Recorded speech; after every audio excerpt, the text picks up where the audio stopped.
আমার ছোট ভাই আলহামদুলিল্লাহ, এই যে ছোট ভাই এখন বয়ান করছে, আমার আপন ছোট ভাই দাখিল পরীক্ষা দিছে যখন একটু অসুস্থ ছিল খুব, সবাই ভাবছে পরীক্ষা দিতে পারবে না, ও নিজেও কইছে ভাই আমি পারবো না, আমার শরীরে কুলাইতেছে না। আমি বলছি ভাই তোর আমি প্রথম পরীক্ষা থেকে শেষ পরীক্ষা পর্যন্ত ভাইয়া পরীক্ষার হলে ম্যাজিস্ট্রেটরে বলে আমি দরকার হলে দরজায় ভাইয়া তোর সামনে দাঁড়ায় থাকুক, তুই পরীক্ষা দিবি ভাই, পারবি। আলহামদুলিল্লাহ কোরআন সামনে বললাম, পুরাটা পরীক্ষা দরজায় দাঁড়াইয়াছিলাম, ম্যাজিস্ট্রেটরে বলছি আমার ভাই অসুস্থ, ছোট মানুষ, আমনে আসার আমনে আর কাছে আমার অনুরোধ, আমিও শিক্ষক তখন, উনি আমার সম্মান করে অনুমতি দিছে যে ঠিক আছে হুজুর আপনি শুধু তাকাই, মানে দেহের কথা হলো ভাই আপনার যদি দেখি সাহস পাবো আমি। আলহামদুলিল্লাহ পরীক্ষা দিছে তো ছোট ভাই, আমি বড় ভাই, আমাকে থেকে স্বপ্ন দেখছে, তো আল্লাহর কথা দুই চার অক্ষর যাই বলছে আলহামদুলিল্লাহ। 75 বছর বয়স আমার মায়ের, আমার মা জীবিত আছে আব্বা, আমার সেই মা 75 বছর বয়সী মা, আজও যতবার মার সাথে কথা বলি মা একবার হলেও জিগাইব ফুদ নামাজ পড়ছো, কসম খোদা। মা জানে আমি সারা দেশে ওয়াজ করি, মা প্রত্যেক দিন জিগায়ও আজ যে কোরআনে যাইবা, কিন্তু ওই কথাইটা জিগা নামাজ উঠছিল।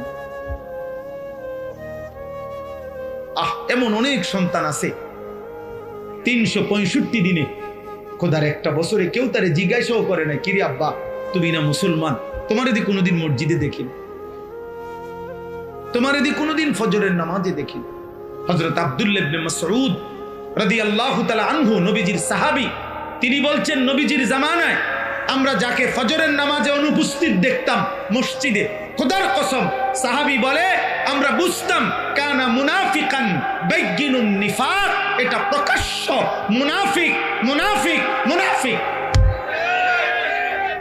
নবীর জামানায় ফজরের কোন মুসলমান পরিচয় দিয়া যদি ফজরের জামাত মিস করত, নবীর জামানায় সবাই তাকে মুনাফিক বলতো, মুনাফিক ভাবত, মুনাফিক বলতো, বেটা মুনাফিক বলতো। আর আল্লাহ কোরআনুল কারীমের মধ্যে বলছে জাহান্নামের সবচেয়ে নির্মম নিকৃষ্ট শাস্তি হলো কার? মুনাফিক। ফি দারকিল আসফাল, জাহান্নামের সবচেয়ে নিচে ফেলা হবে মুনাফিক। নাউযুবিল্লাহ, নাউযুবিল্লাহ। মুনাফিকের সাথে আবু জেহেলও থাকবে না, হ্যাঁ মুনাফিকের সাথে ফেরাউনও থাকবে না, মুনাফিকের সাথে নমরুদও থাকবে। ফি দারকিল আসফাল অর্থ হইল জাহান্নামের সবচেয়ে নিচে ফেলা হবে মুনাফিক। তামাশা মনে করছো আব্বা? হ্যাঁ তোমরা অনেক ছেলে তামাশা মনে করছো অনেকেই। দয়া করে অতএব আমি অনুরোধ করলাম তুমি আজকে এটাই কথা, 3টা জিনিস আল্লাহ, আমি এবার তর্জমাটুকু বলি তাইলে আমার কথা শেষ। 3টি জিনিস এমন আল্লাহ আমাদেরকে দিছিলেন, আর একটু সময় শুনেন। 3 জিনিস। 1 নাম্বার হলো তাওহীদ। তাওহীদ মানে কালেমা লা ইলাহা ইল্লাল্লাহ।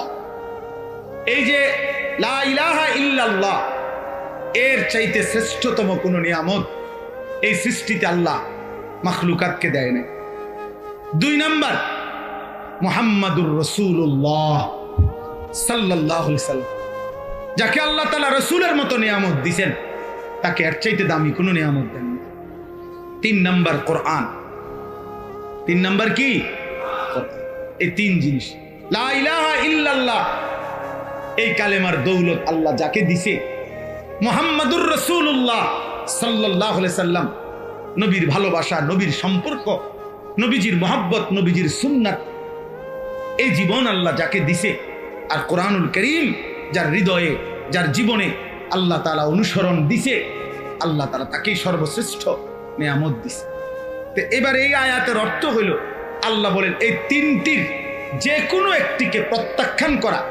তাওহীদ লা ইলাহা ইল্লাল্লাহকে কেউ যদি প্রত্যাখ্যান করে, নবী সাল্লাল্লাহু আলাইহি সাল্লামের জীবনের কোনো একটি আচরণকে কেউ যদি প্রত্যাখ্যান করে, কোরআনের কোনো একটি কথাকে কেউ যদি প্রত্যাখ্যান করে, তো আল্লাহ বলেন এ সবচেয়ে বড় জালেম, আর এই জালেম যেন আমি আল্লাহর উপরে মিথ্যা অপবাদ আরোপ। অর্থাৎ সে মূলত যে লা ইলাহা ইল্লাল্লাহকে প্রত্যাখ্যান করছে, সে আল্লাহকে প্রত্যাখ্যান করছে। যে নবী সাল্লাল্লাহু আলাইহি সাল্লামকে প্রত্যাখ্যান করছে, সে মূলত আল্লাহকেই প্রত্যাখ্যান করছে। কারণ নবীজির সমস্ত আচরণ উচ্চারণ, ও ভাই, নবীজির আচরণ উচ্চারণ, নবীজির চলা ফেরা, উঠা বসা, নবীর কথাবার্তা, সিদ্ধান্ত, এগুলো সব কার ফয়সালা? বলে না কার ফয়সালা? তখন নবী সাল্লাল্লাহু আলাইহি সাল্লামের একটা সুন্নত কেউ যদি প্রত্যাখ্যান করে, তো ওইটা তো নবীকে সুন্নত হিসাবে দিছে তো আল্লাহ, তো সে মূলত প্রত্যাখ্যান করলো কাকে? আল্লাহকে। 3 নম্বর, কোরআনুল কারীমের সম্পূর্ণটা নাজিল করছে কে? তাহলে এখানে একটা অক্ষর যদি কেউ প্রত্যাখ্যান করে, বাদ দেয়, অনুসরণ না করে, তো সে মূলত কাকে প্রত্যাখ্যান করছে? এই কথাটা আল্লাহ বলছে, ওমান আযলামু মিম্মান ইফতারা আলাল্লাহি কাযিবা।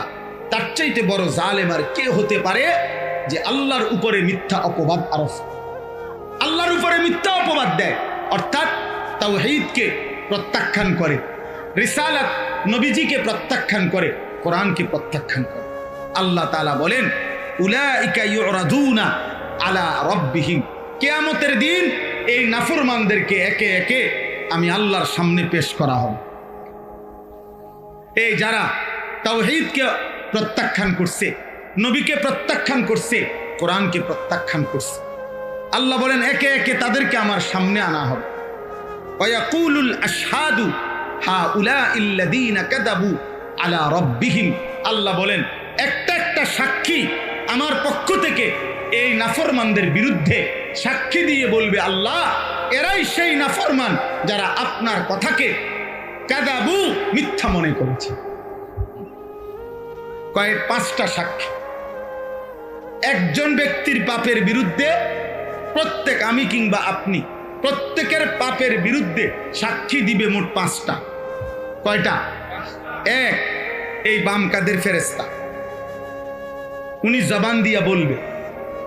2, আমলনামার লিখিত কপি, আমলনামার মধ্যে লেখা আছে না, এই ফাইল। 3, আমাদের অঙ্গ প্রত্যঙ্গ। 4, আমাদের পায়ের নিচের জমিন। 5, মহান আল্লাহ স্বয়ং। এই কয়টা। আল্লাহ তাআলা বলবে, বান্দা শুনো। ফেরেশতা কি বলে?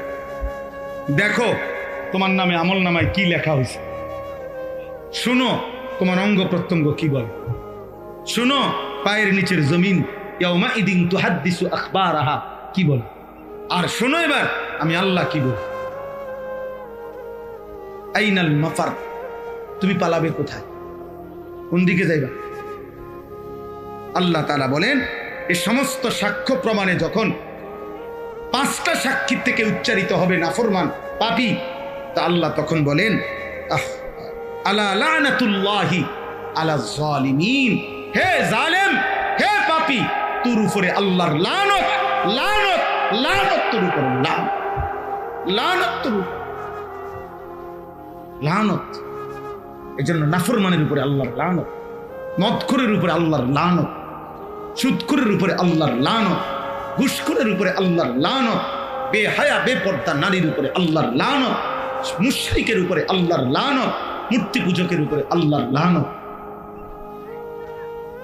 নবীজি বলছে লানাল্লাহুল খামরা, মদের উপরে আল্লাহর লানত। নবীজি বলছে ওয়াশারিবাহা, মদ পানকারীর উপরে আল্লাহর লানত। ওয়া মুবতাআহা, মদ ক্রয়কারীর উপরে আল্লাহর লানত। ওয়া বাঈআহা, মদ বিক্রেতার উপরে আল্লাহর লানত। আল্লাহর নবী বলেন ওয়া আসিরাহা, মদ বানায় যে তার উপরে আল্লাহর লানত।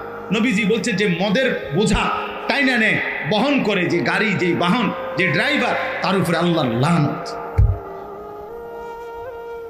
এই জন্য নেশার সাথে যে সম্পর্ক আছে, যার যেমনে হোক, পুরা প্রকল্প, পুরা কোম্পানি, মানে পুরা ব্যবস্থাপনার প্রত্যেকের উপরে, এত কর্মচারী হোক, লেবার হোক, জারুদার হোক, তে ক্লিনার হোক, দারোয়ান হোক, হেল্পার হোক, ড্রাইভার হোক, বানাইনা হোক, মালিক হোক, কর্মচারী হোক, কর্মকর্তা হোক, সবগুলোর উপরে নবীজি বলছে লানত, লানত, লানত।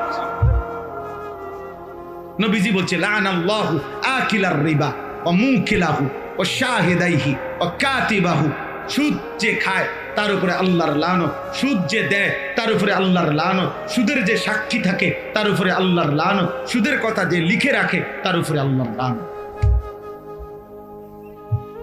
নবী সাল্লাল্লাহু আলাইহি সাল্লাম বলছেন, যে নারী বেহায়া, বেপর্দা, ফাইন্নাহুন্না মালউনাত, ওই নারীগণ হচ্ছে অভিশপ্ত, মালউনাত, লানতের যোগ্য। ভাত খা বেটা, ভাতে তো খাও, আর কিটা, আর বাথরুমে যাও, আর নারী দেখো, লজ্জাস্থানের চাহিদা পূরণ করো, খালাস। চলো, কোনো অসুবিধা নেই।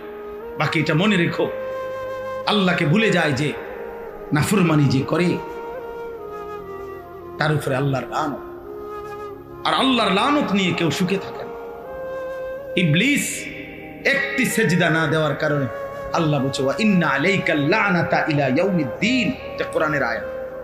ইবলিস আমাকে একটি সেজদা, আমার একটি হুকুম, একটা সেজদা না দেওয়ার কারণে আল্লাহ বলছে কিয়ামত পর্যন্ত তোর উপরে আল্লাহর লানত, লানত, লানত। ফজর থেকে এশা পর্যন্ত আব্বা বলো কতগুলো সেজদা? 4 রাকাত ফজরের নামাজে 8টা সেজদা, 12 রাকাত জোহরের নামাজে 24টা সেজদা, 8 রাকাত অথবা 4 রাকাতই ধরি ফরজ, 8টা সেজদা। ওরা মাশাআল্লাহ হাসে, কিছু ছেলে মাশাআল্লাহ হাসে, ওরা বুঝে মাশাআল্লাহ আমারে কইতেছে হুজুরে। হ্যাঁ, প্রতিবন্ধী এমনই হয়, জানেন না? যারা প্রতিবন্ধী তারা এমনই, অত জানে না, অত বুঝে না, অত প্রতিবন্ধী, মানসিক ভারসাম্যহীন বেচারা, তো আলো অন্ধকার বুঝে না। কই এখানে আছে আল্লাহ তাআলা বলছে মাসালুল ফারিকাইনি কাল আ'মা ওয়াল আসাম ওয়াল বাসীর ওয়াস সামি'। আল্লাহ তাআলা বলছে বেঈমান হলো অন্ধ এবং বধির, বয়রা। বেঈমান চোখেও দেখে না, বেঈমান কানেও শোনে না। আর আল্লাহ বলে তার বিপরীতে ইমানদার হলো বাসীর, সামি'। আমি ইমানদার, চোখেও দেখে, কানেও শুনে, আমি আল্লাহর কথাও শুনে, আমার কথা পড়েও। আল্লাহ তাআলা বলে হাল ইয়াস্তাবিয়ানে মাথালা, এই দুইটা কি বরাবর? অন্ধ আর চোখওয়ালা বরাবর? কানে শুনে আর কানে শুনে না বরাবর? তাহলে ইমানদার আর বেঈমান বরাবর না। এই যেখানে আছে, এই জন্য ভাই আমাদের জন্য এটা জরুরি। আল্লাহ বলেন আলা লানাতুল্লাহি আলাজ জালিমিন। এর পরের আয়াত আল্লাযীনা ইয়াসুদ্দুনা আন সাবিলিল্লাহ। আল্লাহ বলেন ওদের উপরে আল্লাহর লানত, যারা নিজে তো পাপ করে অন্যকেও আল্লাহর পথে চলতে বাধা